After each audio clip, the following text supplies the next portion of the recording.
Hello everyone, my name is Mansi Banod. स्वागत करती हूँ करंट अफेयर के एपिसोड नंबर 676 में। आज की तारीख है 3 जून 2020। हमारे दो चैनल्स हैं, पिनाकल और फ्रंटियर IAS। अगर अभी तक आपने हमें सब्सक्राइब नहीं किया तो सब्सक्राइब जरूर कीजिए, साथ में हमारा बेल आइकन प्रेस करना ना भूलिएगा।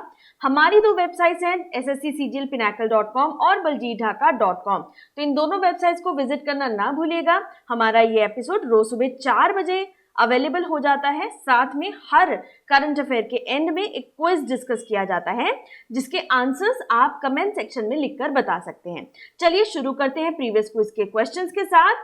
पहला प्रश्न जो आपसे पूछा गया था, कौन सा राज्य 2 जून को अपना स्थापना दिवस मनाता है? तो इसका सही आंसर है तेलंगाना। दूसरा प्रश्न जो आपसे पूछा गया था, पीएम नरेंद्र मोदी ने कौन सी वीडियो ब्लॉगिंग प्रतियोगिता शुरू की है जो अंतरराष्ट्रीय योग दिवस से संबंधित है? तो इसका सही आंसर है माई लाइफ माई योगा।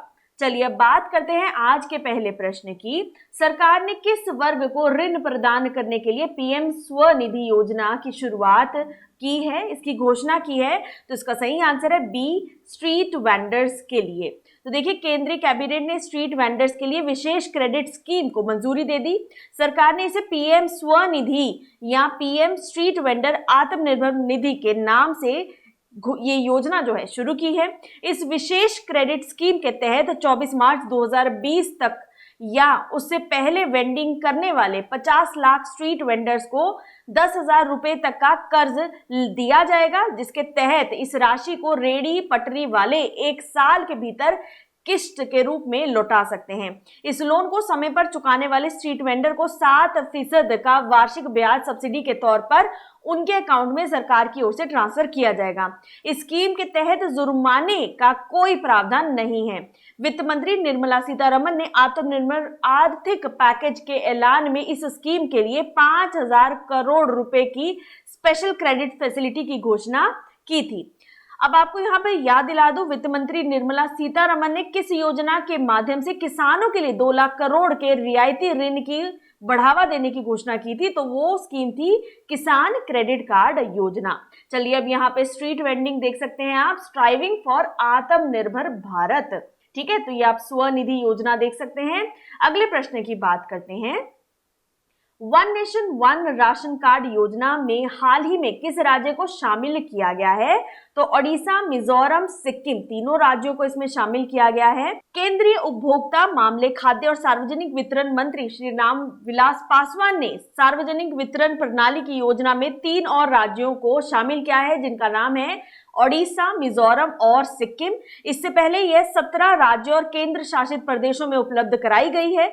31 मार्च 2021 तक सभी राज्यों को one nation one ration card योजना के साथ जोड़ दिया जाएगा और यह योजना पूरे भारत में लागू हो जाएगी। One nation one ration card योजना राष्ट्रव्यापी पोर्टेबिलिटी के माध्यम से राष्ट्रीय खाद्य सुरक्षा अधिनियम के पात्र राशन कार्ड धारकों को किसी भी सार्वजनिक वितरण केंद्र से सब्सिडी वाले खाद्यान्न अपने कोटे के हिसाब से प्राप्त करने के लिए लागू की गई है।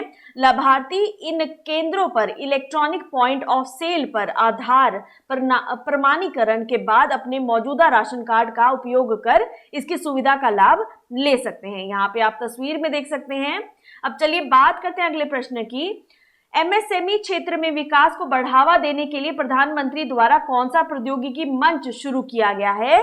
तो इसका सही आंसर है बी, चैंपियंस। तो प्रधानमंत्री के द्वारा नरेंद्र मोदी जी ने सूक्ष्म, लघु और मध्यम उद्योगों यानी MSME के लिए चैंपियन पोर्टल लॉन्च किया है। इसकी फुल फॉर्म की अगर बात की जाए, creation and harmonious application of modern processes for increasing the output and national strength. ये पोर्टल जो है MSME की मदद करेगा। इसकी मदद से उनकी शिकायतों को सुलझाया जाएगा और उन्हें प्रोत्साहित भी किया जाएगा। पोर्टल पर मिलने वाली शिकायतों को तय सीमा में निवारण किया जाएगा। चैंपियन पोर्टल के लॉन्चिंग के समय केंद्रीय सूक्ष्म, लघु और मध्यम उद्योग मंत्री नितिन गडकरी भी वहां पे उपस्थित रहे। अब सूक्ष्म उद्योगों के लिए सीमा 1 करोड़ रुपए के निवेश से और 5 करोड़ रुपए का टर्नओवर होगी। वहीं 10 करोड़ रुपए का निवेश और 50 करोड़ रुपए के टर्नओवर वाले उद्योग को छोटे उद्योगों के अंतर्गत आएंगे, जबकि 20 करोड़ रुपए के निवेश और 250 करोड़ रुपए के टर्नओवर वाले उद्योग मध्यम उद्योगों की श्रेणी में आएंगे। अब यहाँ पे आपको रिवीजन के लिए याद दिला दूं, कोविड-19 परामर्श सेवाओं के लिए भारत सरकार ने कौन सा टेलीमेडिसिन पोर्टल लॉन्च किया है? तो उसका सही आंसर है आरोग्य सेतु मित्र। चलिए बात करते हैं अगले प्रश्न की। प्रश्न number 4, boxing federation of India द्वारा राजीव गांधी खेल रत्न पुरस्कार के लिए किसकी सिफारिश की गई है? तो इसका सही आंसर है विकास कृष्णन और अमित पंघाल, दोनों सही हैं। तो इसका सही आंसर हो गया D, both A and B. भारतीय मुक्केबाजी महासंघ BFI ने अमित पंघाल और अनुभवी विकास कृष्णन को राजीव गांधी खेल रत्न पुरस्कार के लिए नामित किया। अमित ने वर्ल्ड चैंपियनशिप में रजत पदक हासिल किया था। इसके पहले किसी भारतीय मुक्केबाज ने इस प्रतियोगिता के लिए फाइनल में जगह नहीं बनाई थी। फाइनल मैच खेलने से पहले तबीयत खराब होने की वजह से वह रिंग में नहीं उतर पाए, लेकिन रजत पदक हासिल कर अपना नाम उन्होंने बड़ी उपलब्धि में हासिल किया। BFI ने विश्व चैंपियनशिप में कांस्य पदक जीतने वाली तिकड़ी लोवलीना बोरगोहिन, सिमरनजीत कौर और मनीष कौशिक अर्जुन पुरस्कार के लिए नामित किया है। अब यहाँ पे आपको एडिशनल इंफॉर्मेशन के लिए बता दूं, इस साल खेल रत्न के लिए BCCI ने रोहित शर्मा, वहीं भारतीय कुश्ती महासंघ ने विनेश फोगाट का नाम इस सम्मान के लिए नामित किया है। रिवीजन के लिए यहाँ पे आपको बता दूं, अखिल कुमार को राष्ट्रीय डोपिंग रोधी एजेंसी के अनुशासन पैनल में फिर से शामिल किया है। वे किस खेल से जुड़े हैं? तो वो बॉक्सिंग से जुड़े हैं। यहाँ पे आप इन दोनों की तस्वीर देख सकते हैं। चलिए अब बात करते हैं अगले प्रश्न की। प्रश्न नंबर 5, 3 बार के ओलंपिक चैंपियन बॉबी जो मोरो का निधन हो गया, वे किस देश से हैं वो आपको बताना है। तो इसका सही आंसर है डी, अमेरिका। तो 1956 के मेलबर्न ओलंपिक में 3 स्वर्ण पदक जीतने वाले धावक बॉबी जो मोरो का एट द एज ऑफ 84 इनका निधन हो गया। मेलबर्न ओलंपिक में वर्ष 1956 से लेकर 100 मीटर, 200 मीटर, 4x100 मीटर में स्वर्ण पदक इन्होंने जीता। इसके अलावा अमेरिका के प्रसिद्ध एथलीट जेसी ओवेन्स के बाद ऐसा करने वाले ये दूसरे एथलीट बन गए। 1956 से लेकर 1958 तक इसके मध्य में बॉबी जो मोरो विश्व के शीर्ष धावक रहे। बॉबी जो मोरो ने वर्ष 1958 के अंतर्राष्ट्रीय खेल में संन्यास ले लिया था। हालांकि उन्होंने 1960 में कुछ समय के लिए वापसी की थी, किंतु अमेरिका के ओलंपिक समूह में स्थान बनाने में विफल रहे। उन्हें वर्ष जो है 1975 में national track and field hall of fame के लिए चुना भी गया था। चलिए बात करते हैं अगले प्रश्न की। प्रश्न number 6, Bharat infrastructure finance company limited के प्रबंध निदेशक कौन बने हैं? तो इसका सही आंसर आप देख सकते हैं अपनी तस्वीर पर, PR जयशंकर जो है इसका सही आंसर है। तो बी जो है इसका सही आंसर है। यहाँ आप तस्वीर में देख सकते हैं, प्रधानमंत्री नरेंद्र मोदी की अध्यक्षता में कैबिनेट की नियुक्ति समिति ने PR जयशंकर को India infrastructure finance company limited के प्रबंध निदेशक के रूप में नियुक्त की मंजूरी दे दी। 3 साल की अवधि के लिए IIFCL के MD के रूप में ये काम करेंगे। इससे पहले उन्होंने नेशनल हाउसिंग बैंक के कार्यकारी निदेशक के रूप में भी कार्य किया है। IIFCL के पूर्व स्वामित्व वाली भारत सरकार की कंपनी है, जो 2016 में बुनियादी ढांचे वाली परियोजनाओं को दीर्घकालिक वित्त प्रदान करने के लिए स्थापित की गई थी। चलिए बात करते हैं रिवीजन की। ASI भारतीय पुरातत्व सर्वेक्षण के लिए महानिदेशक के रूप में किसे नियुक्त किया गया है? V विद्यावती को। नेक्स्ट क्वेश्चन देखिए, प्रश्न नंबर 7, IMD ने हाल ही में चक्रवाती तूफान निसर्ग के मद्देनजर किस राज्य को रेड अलर्ट जारी कर दिया है? तो गुजरात, महाराष्ट्र दोनों में ये अलर्ट जारी किया गया है। तो सही आंसर है इसका दोनों A और B। अभी देखिए, आप जैसे जानते ही हैं, अम्फान तूफान के बाद अब देश के तटीय इलाकों पर एक और तूफान खतरा मंडरा रहा है। महाराष्ट्र और गुजरात के तटीय इलाकों की तरफ चक्रवाती तूफान निसर्ग तेजी से आगे बढ़ रहा है। मौसम विभाग ने दोनों राज्यों को अगले 48 आवर्स के लिए रेड अलर्ट इसमें जारी किया है। IMD ने उत्तरी और दक्षिणी गुजरात तटों पर सभी बंदरगाहों पर चक्रवात अलर्ट संकेत एक्टिव कर दिए हैं। अब यहां पर आप देख सकते हैं, यहां से जो ये डायरेक्शन है, ये महाराष्ट्र और गुजरात के लिए बहुत ही है जो डेंजर टाइम पीरियड रहेगा अगले 48 आवर्स तक के लिए। ठीक है, चलिए अब यहाँ पर लोकेशन की बात कर लेते हैं। गुजरात की कैपिटल की बात की जाए, गांधीनगर, लार्जेस्ट सिटी है अहमदाबाद, गवर्नर है आचार्य देवव्रत, चीफ मिनिस्टर हैं विजय रूपानी। महाराष्ट्र की बात की जाए तो कैपिटल है यहाँ की मुंबई, गवर्नर है भगत सिंह कोश्यारी, चीफ मिनिस्टर हैं उद्धव ठाकरे। चलिए बात करते हैं अगले प्रश्न की।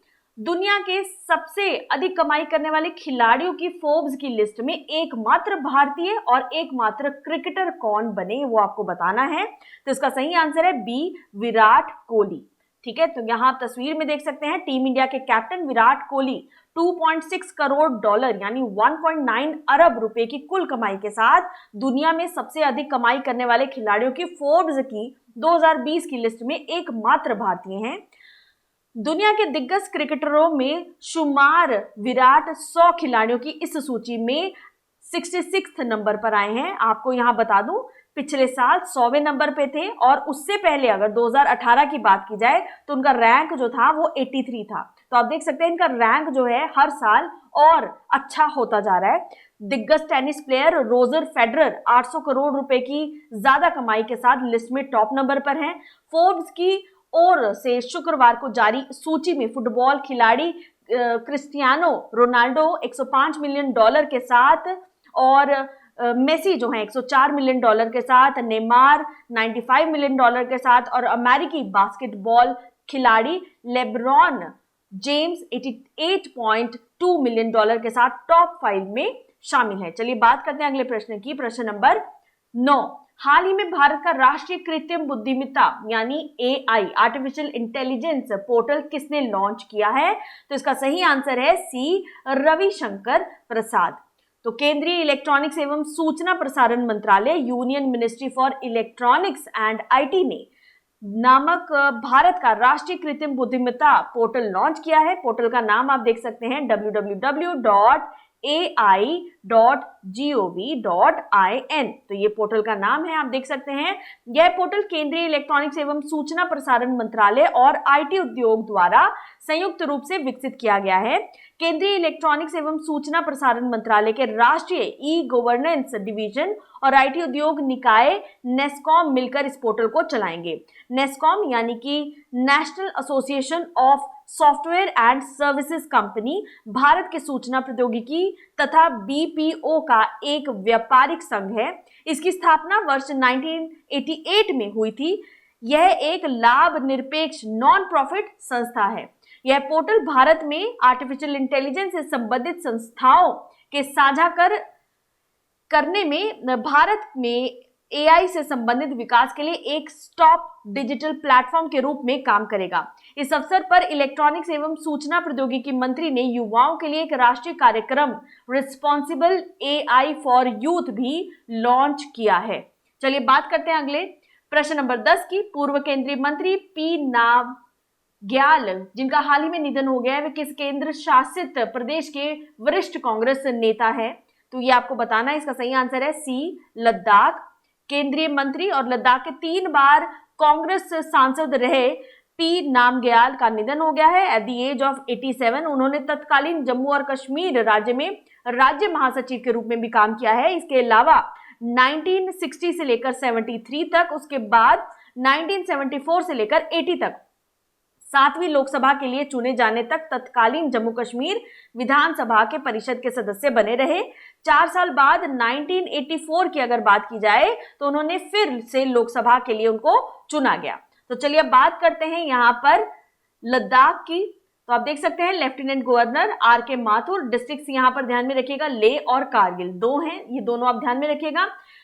बात करते हैं समरी कीवर्ड्स 3 जून 2020 की। PM स्वनिधि स्कीम जो है स्ट्रीट वेंडर्स के लिए लॉन्च की गई है, जिसके तहत उनको 10,000 रुपए दिए जाएंगे। One nation one ration card scheme जो है 17 राज्य और केंद्र शासित प्रदेशों के अलावा सिक्किम, ओडिशा और मिजोरम में भी अब लॉन्च की गई है। MSME टेक्नोलॉजी प्लेटफॉर्म जो है इसके तहत चैंपियन जो है लॉन्च किया गया है।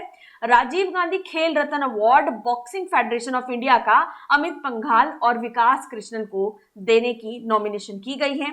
ओलंपिक लेजेंड बॉबी मैरो जो है हाल ही में इनका निधन हो गया, ये USA को बिलोंग करते हैं। MD IIFCL के PR जयशंकर को नियुक्त किया गया है। IMD red colour coded warning जो है साइक्लोन के तहत जो दी गई है, साइक्लोन का नाम आप देख सकते हैं निसर्ग, ये महाराष्ट्र और गुजरात के लिए जारी किया गया है अगले 48 घंटों के लिए। ओनली क्रिकेटर और ओनली इंडियन जो टॉप फोर्ब्स में आए हैं 100 की उसमें टॉप हाईएस्ट पेड एथलीट के नाम में आए हैं, उनका नाम है Virat Kohli. National AI portal जो है रविशंकर प्रसाद के अंतर्गत इनको रखा जाएगा इस पोर्टल को। नेक्स्ट क्वेश्चन जो पॉइंट है, former union minister P Namgyal जिनका हाल ही में निधन हो गया, वो लद्दाख को बिलोंग करते हैं। चलिए बात करते हैं क्विज फॉर द डे की। पहला प्रश्न, दुनिया के सबसे अधिक कमाई करने वाले खिलाड़ियों की फोर्ब्स की लिस्ट में एकमात्र भारतीय और एकमात्र क्रिकेटर कौन है?